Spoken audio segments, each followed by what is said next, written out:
Bonjour tout le monde, j'espère que vous allez bien et que vous avez passé une très bonne vacances malgré le confinement. Aujourd'hui, je vais vous présenter une nouvelle leçon qui s'appelle les nombres réels. Qu'est-ce que ça veut dire des nombres réels? C'est ce qu'on va voir dans cette leçon. On a déjà vu quelques types de nombres, par exemple les nombres rationnels, les nombres relatifs, les nombres antirelatifs, les nombres fractionnaires, les nombres décimaux, etc. Aujourd'hui, on va voir autre genre de nombres qui s'appelle nombre réel. Qu'est-ce que ça veut dire nombre réel? C'est ce qu'on va voir dans cette leçon, bien sûr. Voilà la définition. Le nombre positif k, dont son carré est égal à x, est appelé la racine carrée de x. On écrit, regardez bien cette écriture, celle-là, se lit racine carrée de x. Racine carrée de x égale racine carrée de k au carré égale k. Ce symbole-là s'appelle un radical. Conséquence, a et b de nombres réels positifs. Racine de a égale à b signifie que a égale b au carré. Ça veut dire que ce nombre peut se débarrasser du radical si seulement si a s'écrit sous forme d'un nombre au carré. Je peux écrire racine carrée de a le tout au carré égale racine carrée de a au carré égale a. Le rôle des parenthèses ici, soit on écrit des parenthèses, soit j'écris racine carrée de a au carré, soit j'écris racine de a au carré. La même chose, ça donne toujours le nombre a. Maintenant, on passe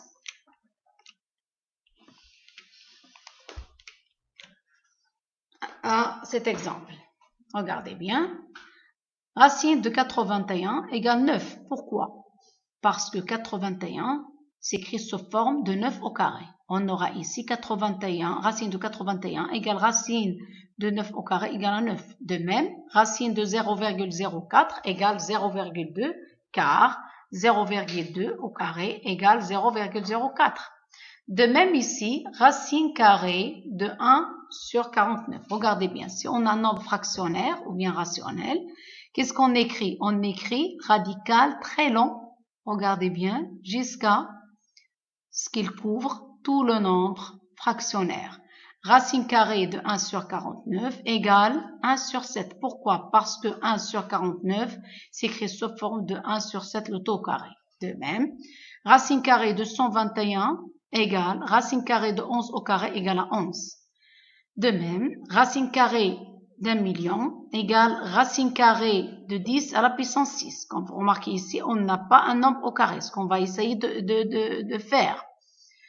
On peut écrire racine de 10 à la puissance 10 sous forme d'un nombre au carré. Comment? Ça donne racine carrée de 10 à la puissance 3, le tout à la puissance 2. Ça donne 10 à la puissance 3 et on calcule, ça donne 1000. De même ici, qu'est-ce qu'on a? Racine carrée de 2 à la puissance 4 fois 2 à la puissance 3. Nous n'avons pas un nombre qui s'écrit sous forme d'un nombre au carré. Ce qu'on va chercher. On va ici utiliser quelques propriétés de multiplication. Ça veut dire je peux écrire 2 à la puissance 4 sous forme d'un nombre au carré. Ça va donner 10 à la puissance 2 le tout à la puissance 2 fois 3 à la puissance 2. On va garder même exposant et multiplier les bases. Ça va donner 2 à la puissance 2 fois 3, racine carrée de 2 à la puissance 2 fois 3 le tout à la puissance 2. Qu'est-ce qu'il reste ici? Il y a une faute ici. Regardez bien ici. On doit écrire 2 à la puissance 2 fois 3 égale 4 fois 3 égale 12. Attention, les nombres négatifs n'admettent pas de racine carrée. Ne pas confondre moins racine de 21 et racine de moins 21. Ce nombre-là n'existe pas, car moins racine de 25 est l'opposé de racine de 25. Par contre, racine de moins 25 n'existe pas. Les nombres irrationnels. Qu'est-ce que ça veut dire un nombre rationnel? On sait bien qu'est-ce que c'est un nombre rationnel. J'aimerais bien que vous avez la réponse. Un nombre rationnel, c'est un nombre qui s'écrit sous forme d'un numérateur et dénominateur. C'est écrit sous forme de fraction avec numérateur et dénominateur, deux nombres appartiennent à deux nombres relatifs et le dénominateur différent de 0. Et alors, qu'est-ce que ça veut dire un nombre irrationnel? C'est ce qu'on va voir. X, un nombre réel positif. Racine carrée de x est un nombre rationnel si x est le carré d'un nombre rationnel. Comment? Parce que si x s'écrit sous forme d'un nombre au carré, je peux me débarrasser du radical. Alors, dans ce cas, ce nombre s'écrit sous forme de a sur b. C'est un nombre rationnel. S'il n'existe aucun nombre rationnel dont le carré est égal à x, alors on dit que racine carrée de x est un nombre irrationnel. Ça veut dire que je ne peux pas écrire ce nombre avec ce radical sous forme d'un nombre rationnel. On l'appelle dans ce cas un nombre irrationnel. Remarque, les nombres rationnels et les nombres irrationnels forment un ensemble. C'est ce qu'on cherche. Qu'est-ce qu'on cherche? Le titre. Qu'est-ce que ça veut dire? Un nombre réel. Alors, regardez bien qu'est-ce que ça veut dire un nombre réel. Les nombres rationnels et les nombres irrationnels forment un ensemble qui s'appelle ensemble de nombres réels. Alors, l'ensemble des nombres réels contient les nombres rationnels et les nombres irrationnels. Chaque nombre qu'on peut l'écrire sous forme de a sur b s'appelle un nombre rationnel. Il s'appelle aussi un nombre réel. Aussi, les nombres que je ne peux pas l'écrire sous forme d'un nombre rationnel s'appellent des nombres irrationnels. Ces nombres aussi s'appellent des nombres réels. C'est ça l'ensemble des nombres réels. Exemple. Racine de 400 est un nombre rationnel. Pourquoi? Parce que je peux écrire 400 sous forme d'un nombre au carré. 400 égale 20 au carré. Donc, racine de 400 égale à 20. Par contre, racine de 8 est un nombre irrationnel. Pourquoi? Parce que je ne peux pas écrire 8 sous forme d'un nombre au carré. Maintenant, on passe à les opérations sur les nombres irrationnels. Parce que on sait bien faire les opérations sur les nombres rationnels. On va s'intéresser maintenant à les opérations sur les nombres irrationnels. On commence par division et multiplication des nombres irrationnels. Voilà la propriété. Soit a et b deux nombres réels positifs. Racine de a fois racine de b égale racine de a fois b. Vous n'avez qu'à faire l'expérience avec la calculatrice. Prenez deux nombres. Calculez tout d'abord racine de a fois racine de b, bien sûr avec des nombres connus. Trouvez le nombre. Après, vous essayez de calculer racine de a fois b avec la calculatrice. Vous aurez le même nombre. De même pour racine de a sur racine de b, ça nous donne racine de a sur b avec b différent de 0. Vous faites l'expérience avec la calculatrice, vous aurez même réponse. Application. À quoi sert cette propriété? Elle sert à calculer les nombres irrationnels et simplifier l'écriture aussi. Par exemple, ici, si on a racine de 8 fois racine de 2, ça nous donne racine de 8 fois 2, ça nous donne racine de 16, et on sait bien qu'on peut simplifier racine de 16. Ça nous donne racine de 4 au carré, ça nous donne 4. De même, pour cet exemple, racine de 75 sur racine de 3, ça nous donne racine de 75 sur 3. Si on calcule 75 sur 3, ça va nous donner 25. Alors, on aura racine de 25 et on sait bien qu'on peut simplifier racine de 25. Ça donne racine de 5 au carré égale 5. Maintenant, on passe à cette remarque. Soit A et B deux nombres réels positifs non nuls. Regardez bien cette remarque. On n'a pas la même chose pour l'addition ni la soustraction. Racine de A plus racine de B est différent de racine de A plus B.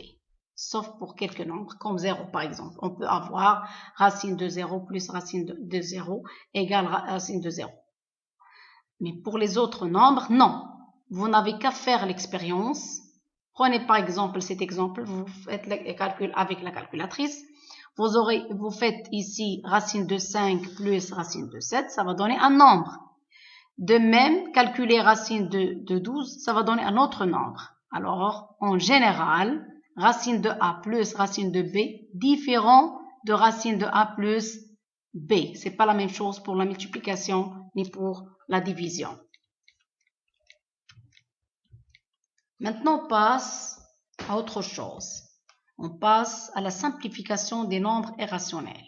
Je vous conseille de faire attention à ces exemples parce que écrire un nombre irrationnel ou racine de A, s'il est irrationnel, racine de A, sous forme de B, racine de C, tel que A supérieur ou égal 0. Comment je peux simplifier le nombre irrationnel? Parce que le nombre irrationnel, il peut être simplifiable. On peut le simplifier parfois. Par exemple, si j'ai 48, vous essayez de vous rappeler de la décomposition. On a déjà fait la décomposition pour simplifier les nombres irrationnels. Pardon, pour simplifier les nombres rationnels. Vous faites la même chose. Vous essayez de décomposer 48. Et après, vous essayez de chercher le produit des carrés. Par exemple, ici, si on décompose 48, ça va nous donner 2 fois 2 fois 2 fois 2 fois 3. Vous essayez de chercher les carrés. Ça va vous donner racine de 2 au carré fois 2 au carré fois 3. Parce qu'on n'a pas ici 3 unique. Il n'y a pas d'autre 3. Alors, on écrit racine de 2 au carré fois racine de 2 au carré fois 3. Ça va nous donner racine de 2 au carré, la propriété de la multiplication, racine de 2 au carré fois racine de 2 au carré fois racine de 3. Bien sûr, ce nombre se simplifie. Rationnel, 2 fois 2 fois racine de 3. Je ne peux pas simplifier ce nombre. Donc, 2 fois 2, ça va donner 4 fois racine de 3. Simplification, ça va donner 4 racines de 3. De même pour racine de 108. Faites attention à la décomposition. On a déjà bien appris comment on décompose un nombre. Alors, vous essayez de décomposer 108. Ça va vous donner, bien sûr, la décomposition de 108, c'est 2 au carré fois 3 au carré fois 3. Alors, qu'est-ce qu'on va écrire? Racine carrée de 2 au carré fois 3 au carré fois 3. Simplification à l'aide de la propriété de produit des nombres irrationnels. Ça va nous donner racine de 2 au carré fois racine de 3 au carré fois racine de 3. Qui donne à la fin 3, 2 fois 3 fois racine de 3. Simplifier cette écriture nous donne 6 racines de 3. Regardez bien cet exemple. Cet exemple rejoint les exemples précédents. Comment? On a ici un exemple qui contient 3 termes. Chaque terme s'écrit sous forme des nombres, s'écrit sous forme d'un nombre irrationnel. Comment on va faire pour simplifier chaque terme? Qu'est-ce qu'on va faire? On va décomposer 50, et puis on va décomposer 72, et puis on va décomposer 32. Chaque décomposition nous donne 3 racines de 5 au carré fois 2. Comment? 50. La décomposition de 50, ça va donner 5 fois 5 fois 2. Alors, racine de 5 au carré fois 2. De même pour 72. Ça va donner 2 fois 2 fois 3 fois 3 fois 2. Alors, cette décomposition nous donne 3 racines de 2 au carré fois 3 au carré fois 2. De même pour la décomposition de 32. Ça va nous donner 2 fois 2 fois 2 fois 2 fois 2, 5 fois. Alors, ça nous donne 5 racines de 2 au carré fois 2 au carré fois 4. Fois 2. Simplifier chaque terme. En simplifiant chaque terme, ça va nous donner 3 fois 5 fois racine de 2. 2, on a 5, c'est racine de 5 au carré. Moins 3 fois 2 fois 3. On a 2, c'est d'après racine de 2 au carré, de même pour 3. Et ici, qu'est-ce qu'on a? 5 fois 2 fois 2 fois racine de 2. En simplifiant chaque terme, ça va nous donner ici 15 racines de 2. Ici, ça va nous donner 18 racines de 2. Ici, ça va nous donner racine de 2. Alors, qu'est-ce qu'on remarque? On remarque que dans chaque terme, il y a un nombre qui se répète, c'est racine de 2. On va factoriser avec ce nombre. Ça va nous donner racine de 2 facteurs, 15 moins 18 plus 20. À la fin, ce nombre nous donne 17 racine de 2.